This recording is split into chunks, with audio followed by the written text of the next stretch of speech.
안녕하세요. 프로파일러 배상훈입니다. 2020년 2월 12일입니다. 3차 코로나 바이러스로 인해서 우한에서 오는 3차 교민 140명이 경기도 이천에 국방어학원으로 이동했다고 하네요.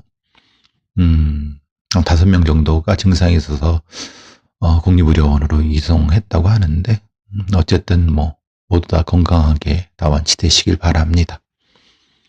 어제 제가 한 추미애 장관의 수사 기소 분리에 대해서 역시나 검사들이 이제 친검찰 언론을 통해서 쓱쓱쓱 계속 반발을 하고 있어요. 그렇지만은 저는 전체 검사들의 의견은 아니라고 봅니다. 그렇지만 적지 않은 검사들의 의견일 수 있다고 보고요. 이 반발의 내용은 이런 것들입니다. 이게 자체가 이제, 기록만 보고, 수사한 기록만 보고, 이 기소를 결정하는 것이 가능하느냐라고 얘기를 하고 있어요. 그래서 재판의 효율성이 떨어질 거라고 하는데, 기록만 보고 해야 됩니다. 이게 참 검사들이 뭐라고 하나 영악하거나 아니면 참 이게 이제 뭐라고 하나 이거를 자기만 정의롭다고 하는 오만함에 빠져 있다는 거예요. 당연하게도 공무원이 한 행정행위는 기록을 통해서 전달이 돼야 되는 겁니다. 어떤 검사가 수사를 했고 그 검사가 충실하게 수사가 이루어졌다고 하면은 기록으로 남길 것이고 그 기록을 그 정도 수준의 검사가 다시 봐서 이해를 못하거나 그 부분에 대해서 상황을 파악 못한다고 하면 그건 기록이 잘못된 거고 기록에 남기지 않는 수사를 했다는 거 아닙니까? 그럼 그건 안 되는 거죠. 그러니까 이 검사들이 스스로 자백을 하는 겁니다. 여태까지 엉망인 수사를 개판으로 해왔다는 거를 당연하게도 본인들이 한 수사는 기록에 따라서 남기고 그 기록을 전혀 그 사건을 모르는 사람이 훑어봐도 대충 이렇고 이런 쪽으로 기소하면 되겠구나라는 걸 알아야 되는 거예요. 그런데 이 차장검사는 어떤 차장검사라는 사람이 참 어떻게 보면 대단히 오만하게도 기록만 보고 하는 게 가능하겠느냐. 가능해야 된다는 겁니다. 가능하도록 해야 되는 거예요. 충분히 그래야지 되는 것이 원래의 사법 수사와 기소인죠. 여태까지 잘못된 방향을 해놓고 자기네들이 최고의 원칙이라고 생각하고 그거를 왜 없애냐고 하는 거예요. 웃기는 거죠. 생각해 보십시오. 재판이 효율성만 가지고 할 수 있습니까? 흔히 말하는 수사와 기소라는 것이 한 사람의 인생을 좌지우지할 수 있고 또 그것이 잘못되면 진짜 범죄자를 놓칠 수도 있는 그런 상황인데 효율성만 가지고 한다는 거예요.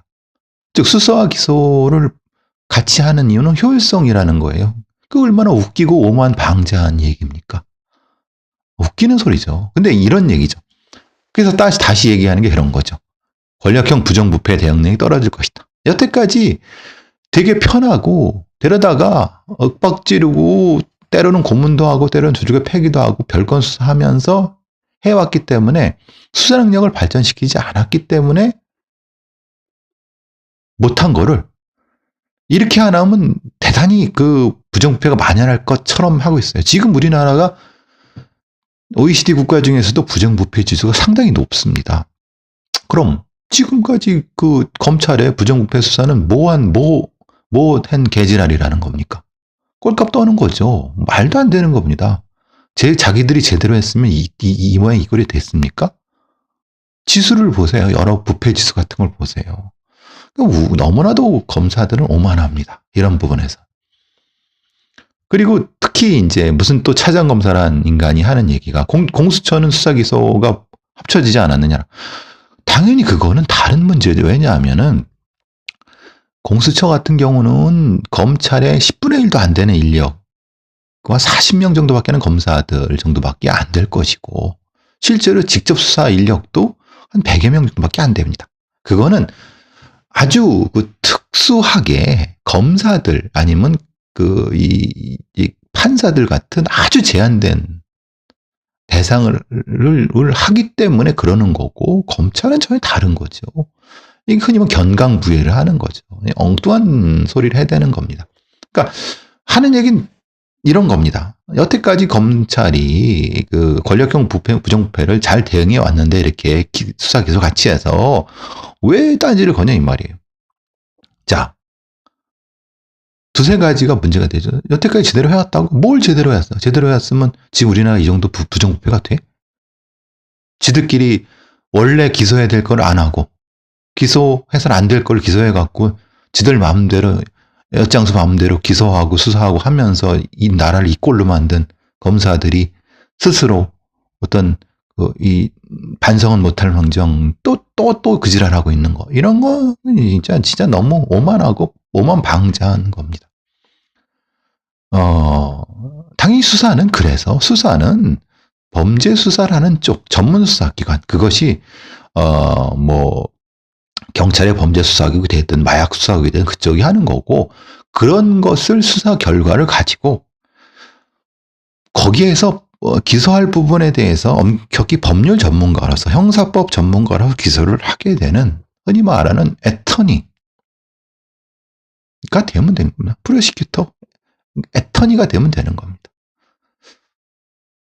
근데 이게 자신들의 권력을 빼앗길 것 같으니까 벌벌 떠는 것도 아니야. 아주 빼앗기는 것도 아니죠. 하니까 지금 벌벌 떨고 있는 방방 뜨고 있는데 참 기가 막힌 노릇입니다. 어쨌든 기본적으로 수사라고 하는 것은 어떤 지방의 한 부장검사하는 사람이 이런 얘기를 했대요. 수사를 하는 이유가 기소 여부를 판단하기 위한 거래요.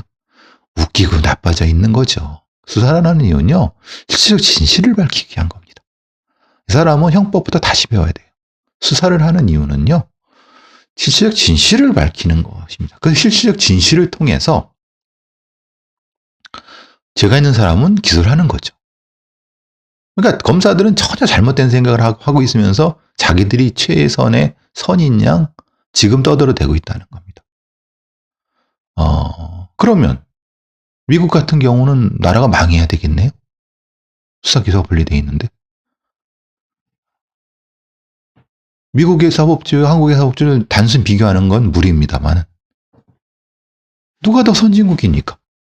이렇게 만들면 저를 욕할 사람도 있지만은 최소한 검찰의 전행에 의해서 나라가 결단할 정도는 나타나지 않고 있죠. 미국은. 우리나라는 어떻습니까?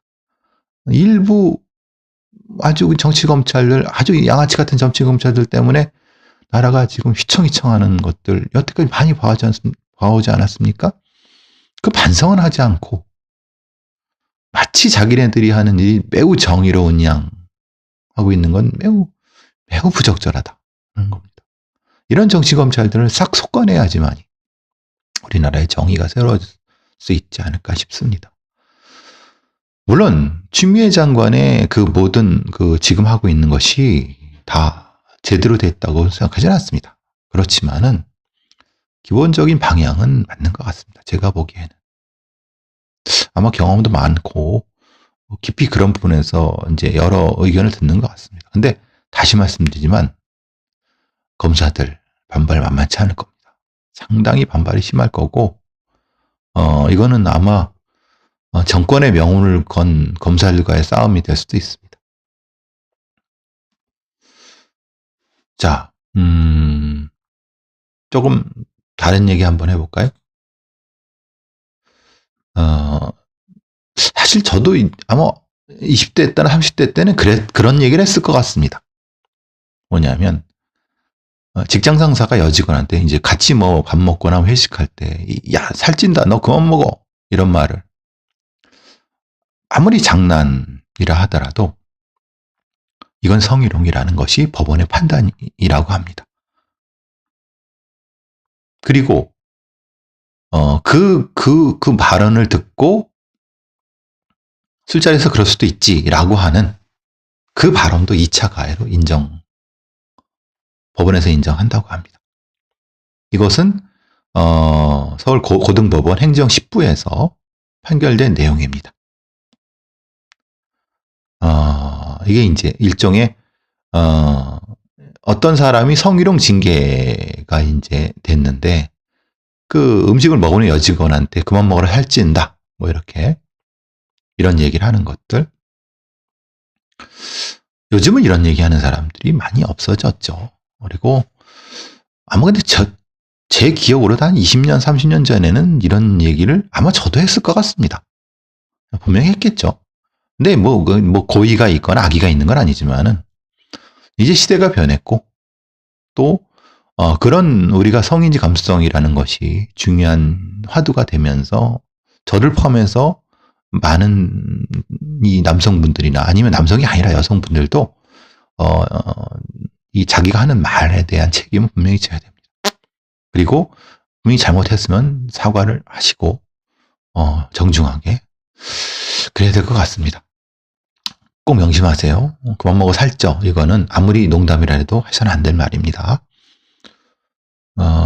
이게 좀 안타까운 사건이 보이스피싱을 당한 20대 취업준비생이 자살을 했습니다. 전라북도 순창경찰서에서 벌어졌던 일인데 28살입니다. 참 안타까운 게 서울지방검찰청 검사라고 하는 어떤 사칭을 한 전화가 왔는데 그게 보이스피싱인 거죠. 그래서 그 전화 끊으면 너 구속시킨다 막 협박을 하니까 400 몇십만 원을 인출해 갖고 뭐 어디 가서 이제 이렇게 했나 봅니다. 넘기거나. 근데 그것 때문에 참 안타까운 게 전라북도 순창이면은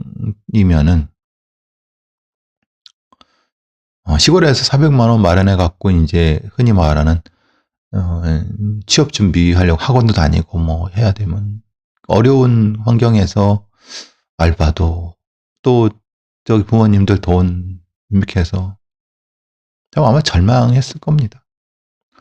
참 답답하죠. 이런 억울하고 안타까운 죽음이 없어야 되기 때문에 반드시 보이스피싱 조직놈들은 싹 잡아야 들여서 엄중하게 처벌해야 됩니다. 이거는 살인범 잡는 것보다 더 심각하게 집중을 해야 됩니다. 살인범 몇 명 잡는 것보다 보이스피싱 조직을 솎아내는 것이 특히 중국이나 뭐 동남아 같은 데 있는 뱀대가리들을 잘라내는 것이 가장 핵심적인 치안 집중 지점이 돼야 됩니다. 이 막대한 피해를 어떻게 할 겁니까? 이 안타까운 죽음을 어떻게 할 겁니까? 너무 늦어요, 우리 수사기관들은. 하여튼 명복을 빕니다. 같은 맥락에서 청와대 청원 사이트는 여러분이 많이 아실 거고 국회도 국민동의청원이란 게 있다고 하네요. 저는 뭐 듣기는 들었는데 이게 이제 10만 명이 넘어가게 된 게 텔레그램 N번방에 대한 디지털 성범죄 근절에 대한 입법 청원 같은 겁니다. 텔레그램에서 발생하는 디지털 성범죄 해결에 관한 청원입니다.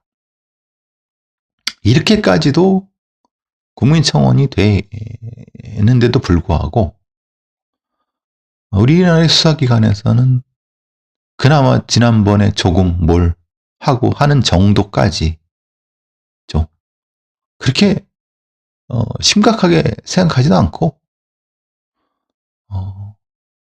이런 디지털 성범죄에 대한 수사 조직이라든가 이런 부분이 많이 미약합니다.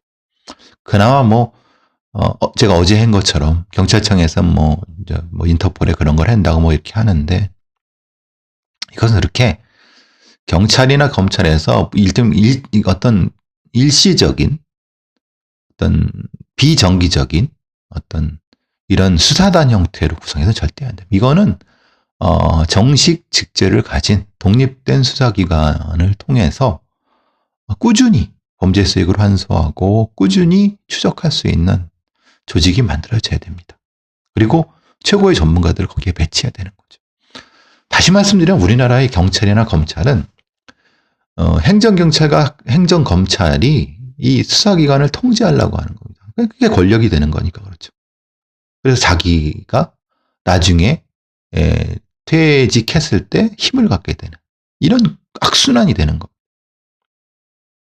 그래서 진짜 일할 수 있고 진짜 능력이 있는 범죄 추적 전문가들은 다 그냥 찌그러져 갖고 팽당하는, 사람을 키울 수 없는 그런 시스템이 되는 거죠. 제발 검경수사권 조정 뭐 그런 거 다 떠나서 제대로 된 전문가들이 이런 범죄를 신속하고 빠르게 수사할 수 있게끔 할 수 있으면 좋겠습니다. 그러려고 사실은 검찰개혁이 필요한 거고 검경수사권 조정이 필요한 겁니다. 검찰이나 경찰의 개들한테 권력 나눠먹게 해주라고 그게 필요한 게 아닙니다. 실제 민생 범죄를 해결하라고 필요한 겁니다. 제 말이 틀립니까? 오랜만에 이 방영훈이라는 사람이 이제 JTBC에 나왔네요. 정확히 말하면 언급된 거죠. 기억하실지 모르겠지만은 한 3년 전에 방영훈 코리아나 호텔 사장하고 그 아들이 자신의 숨진 그 부인의 언니를 찾아서 그 문 앞에서 막 행패를 부리던 CCTV 영상이 발견된 적이 있습니다. 근데 그걸 수사하라고 하는 경찰한테 그걸 수사하라고 했더니 경찰이 그거를 엉망으로 했네요. 벌금형밖에 안 받았습니다.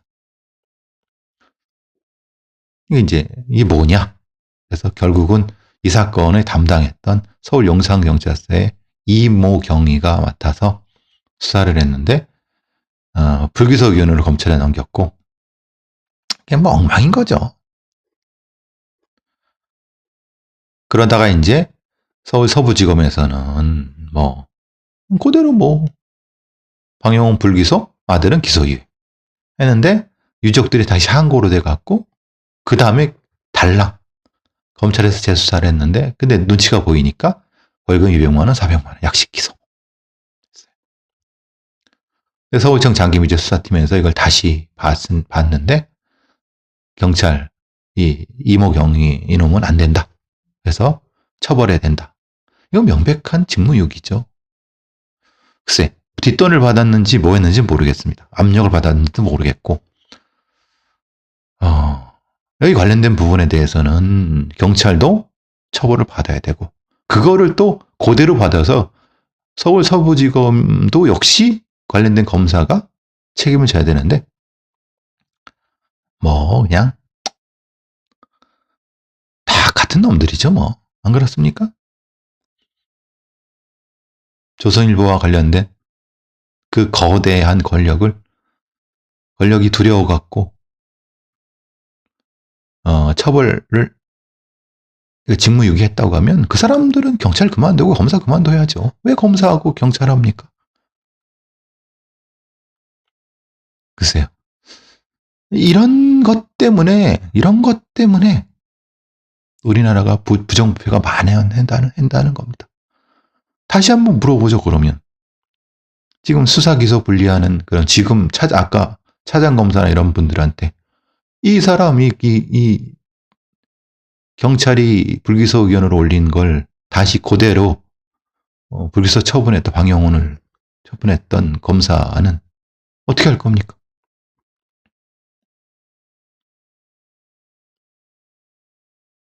사실 검찰이 제 식구는 손을 안 대죠. 그래서 검찰 개혁이 필요하다는 겁니다. 이제 좀 다른 코로나 얘기 좀 해볼까요? 이 희한하게도 인도가 아시다시피 뭐 어떤 정신 나간 뭐 여행 관련된 어떤 사람은 인도로 그냥 배낭여행 떠나라고 여자 그 젊은 여성들한테 그런 얘기 해갖고 큰 욕을 먹은 적이 있었는데 인도가 모두 뭐 이렇게 치안이 불안하거나 지저분하거나 그렇지 않습니다. 그런데 객관적인 지표로도 사실은 위생이 불량한 건 맞습니다. 화장실 개수도 상당히 처참하게 적고 거의 대부분 바깥에서 용변을 해결하는 뭐 이런 악명이 높죠. 인구인구도 높죠. 13억 13억 5천입니다. 인구가. 인도가. 근데 희한하게 어떻게 코로나는 딱 3명인데 그것도 다른 나라에서 확진자가 3명밖에 안 되는 거죠. 이게 뭐지? 라고 했더니 그건 우리가 이 코로나 바이러스에 대한 이해가 부족해서 라고 하는 거예요. 그건 뭐냐면 사실 이 인도는 아열대입니다. 소위 말하는 덥다는 거죠. 근데 사실 뭐 중국 이 위에 있는 데는 춥지 않습니까? 지금 겨울이고. 그러니까 우리가 감기랑 똑같다고 생각하시면 되는 거죠. 그러니까 고온 다습한 환경, 그리고 채식 위주의 식문화, 강한 향신료 같은 것들이 바이러스, 특히 코로나 바이러스에 대해서는 사실은 코로나 바이러스 별로 좋아하지 않는 환경인 거죠. 반면 중국이나 뭐 한국 같은 이런데 이 위쪽은 유럽도 마찬가지지만은 이게 겨울철 바이러스 특징이지 않습니까? 감기 바이러스는 또 생각하시면 거의 같죠. 참 그러니까 환경이 사실 중요한 것 같아요. 근데 그 환경도 인도가 참 이게 참 위생이 별로 안 좋은데도 불구하고 참 이걸 뭐라고 얘기해야 되나 참 애매합니다. 근데 반면 북한은 좀 이거는 좀 문제가 있는 것 같아요. 그러니까 북한은 자국 내에는 한 명도 없다고 했어요. 발병하지. 아주 없을 수 있습니다. 왜냐하면 생각해 보십시오. 아예 중국에서 들어오는 인력을 차단해 버린다. 발견하는 족족 가둬버린다. 그러니까 사실 우리가 북한이라는 나라가 대단히 폐쇄적인 나라이기 때문에 그냥 조선노동당의 결정으로 이제 국경 폐쇄야 그러면은 공식노트는 다 막히는 거죠. 물론 압록강 근처를 통해서 이제 걸어서 왔다 갔다 하는 수는 있지만은 근데 거기도 사실은 자유로운 이동이 통제되어 있는 나라이기 때문에 참 이게 이걸 뭐라고 해야 될지 참. 근데 만약에 발병했으면 평양 같은 데라서 발병했으면 사람이 그래도 있기 때문에 사실은 확진자들이 나올 수 있습니다. 근데 거기는 위생 상태가 문제가 아니라 보건 의료 체계가 사실 많이 힘들기 때문에 금방 늘어날 것이고 북한 지도부도 그걸 알기 때문에 아예 차단해 버린 거 아니겠습니까? 글쎄요. 여러 상황을 보고 있습니다, 우리가. 우리는 중국과의 무역이나 이런 것 때문에 절대 중국에서 온 사람을 막을 수가 없는 상황인 거고 막지도 못할 뿐더러 막아봤자 실익도 없는 것이고 근데 북한은 다르죠. 이거를 뭐라고 평가해야 될지 참 모르겠습니다. 어쨌든 좀 희한한 상황이네요. 마지막으로 사실 제가 어제 말씀드린 것처럼 이 경찰 시스템 자체도 이런 전염병 관련된 부분에서도 대응이 있어야 된다. 예를 들면 이런 거죠. 서울 구로경찰서 가리봉 파출소에 그러니까 오늘 새벽에 아주 고열인 중국인인 남성이 방문을 했습니다. 어떡합니까? 와서 문 열고 와서 기침하고 막 열이 나고 막 그러고 뭐 이렇게 하면은 그러니까 사실은 뭐 여러 가지 뭐 사건 때문에 조사를 해야 되니까 데리고 와서 했는데 여기 열이 있네. 그럼 어떻게 합니까? 그래서 바로 이송을 했어요. 이송을 한 건 한 건데 가리봉 파출소는 어떻게 합니까? 이런 문제가 생기는 거예요. 물론 임시적으로 그 가리봉 파출소의 그 민원을 그 옆에 있는 9.1 지구대나 구소산 파출소가 할 수도 있지만 이게 동시에 세 군데 내에도 발생한다고 생각해 보십시오. 그러면 그 민원은 어디서 처리하죠? 그냥 마비가 되는 거죠. 그냥 왜 폐쇄를 해야 되니까.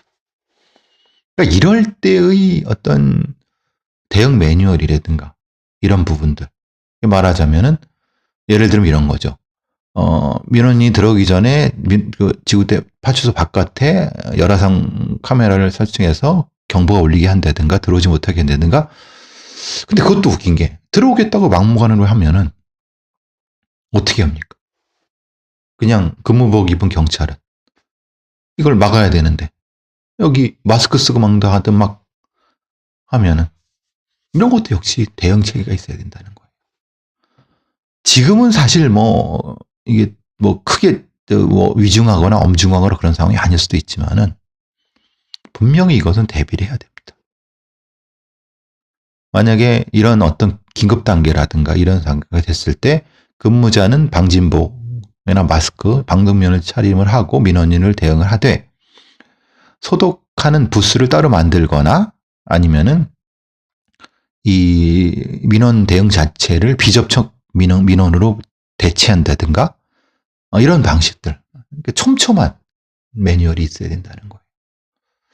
이게 참 아직 경찰이 거기까지 못 갔습니다. 근데 가야 됩니다. 갈 수밖에 없습니다.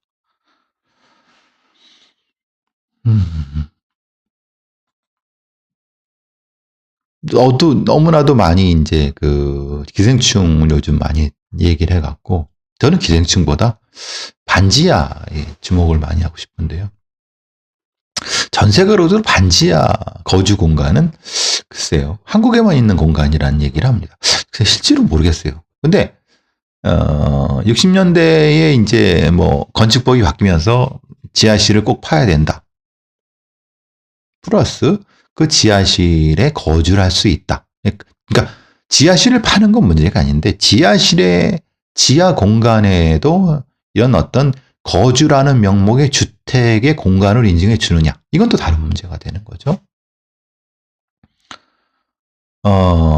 이 반지하라는 것이 사실은 68년도에 법이 만들어졌다고 하지만 그건 지하 벙커 수준인 거고 사실은 그게 아니라 법상으로는 1980년대에 지하층 요건의 완화. 예를 들면 이런 거죠. 이전에는 지하층이라고 하면은 요만큼만 나와요. 3분의 2 정도만 나오면은 이제 지하층 이렇게 하는 거죠. 그러니까 더 나오면 지하층이 아닌 거죠. 근데 제가 대학교 다니면서도 뭐 사실 저도 뭐 살면서 우여곡절이 많아갖고 한 대학교 3, 4학년쯤 돼서 뭐 타의 반 자의 반으로 집을 하나 지을 어떤 상황이 생겨갖고 했는데 그때 이제 그 우리 업자가 건축 설계 도면을 가져왔는데 이게 제가 있던 집이 이게 경사가 진데 높은 위에였어요. 그러니까 사실은 경사가 지인 높은 데니까 그럼 기본적인 지표면을 어디로 설정하느냐가 이게 문제잖아요. 지표면을 여기 설정하고 여기 설정해서 이렇게 여기서 지으면은 사실은 지하가 아니죠. 근데 설계도상은 지하인 거예요. 이런 경우가 많이 생겼어요. 왜냐면 특히 서울에 같은 데는 그 이렇게 언덕 구릉지대가 있는 그런 판자촌 주택가가 많지 않습니까? 그래서 사실 저가 집을 지은 게 지하 1층, 지상 3층으로 지었는데 겉에서 보기엔 4층이에요. 왜? 그냥 차가 쑥 들어가 지하층이 아닌 거죠. 근데 옆에서 보면은 지하층처럼. 그러니까 일종의 설계상의 야료죠, 야료가 생긴 거죠. 근데 그게 좋을 것 같죠. 근데 저도 그 뒤로도 몇 년은 반지하, 또 몇 년은 옥탑. 반지하 살면 곰팡이하고 습기 때문에 너무 몸이 처져요. 팍 처져요. 사람이 굉장히 피곤해요. 그리고 그것이 싫어갖고 또 싼 거는 뭐 옥탑방 올라가요. 옥탑방은 죽습니다, 거의. 여름에 거의 뭐 땀 범벅을 하죠. 뭐 에어컨은 틀 처진 못 되니까. 막 헐떡헐떡합니다. 여름날 뭐 밤에도 잠을 못 자죠. 그게 또 그것 때문에 또 다시 반지하로 지어. 돈을 조금 벌었을 때는 이제 겨우 한 2, 3층에 하나 뭐 방 한 칸 얻지만 그때는 이제 평수가 좀 적죠. 그걸 한 두세 번 반복하다 보면 기가 막히죠. 이제 아주 진저리 넌더리가 나죠. 아주 좁은 공간에 밀집하게 사는 서울이란 공간과 빈부격차라든가 이런 여러 가지가 복합적으로 나타난 거죠. 우리 다음 세대들은 반지하 같은 데서는 안 살았으면 좋겠다는 생각이 듭니다. 근데 지금 서울의 집값이 뭐 집값 강남의 집값 뭐 어제 뭐 PD수첩 이렇게 보니까 투자 잘하면 1년에도 몇 천만 원씩 뭐 몇 억씩 번다고 하는데 전 총리 뭐 이낙연이든 뭐 황교안이든 강남에 집을 아파트 사놨는데 뭐 몇 년 사이에 몇 억이 올랐다는. 제가 몇 년을 벌어도 1억을 못 벌지 않습니까? 1억은 뭡니까? 몇 천만 원은 못 벌죠. 대부분의 사람들이 다 그럴 거라고 생각하는데 이런 빈부격차를 어떻게 할 것이냐. 전 세계적인 현상.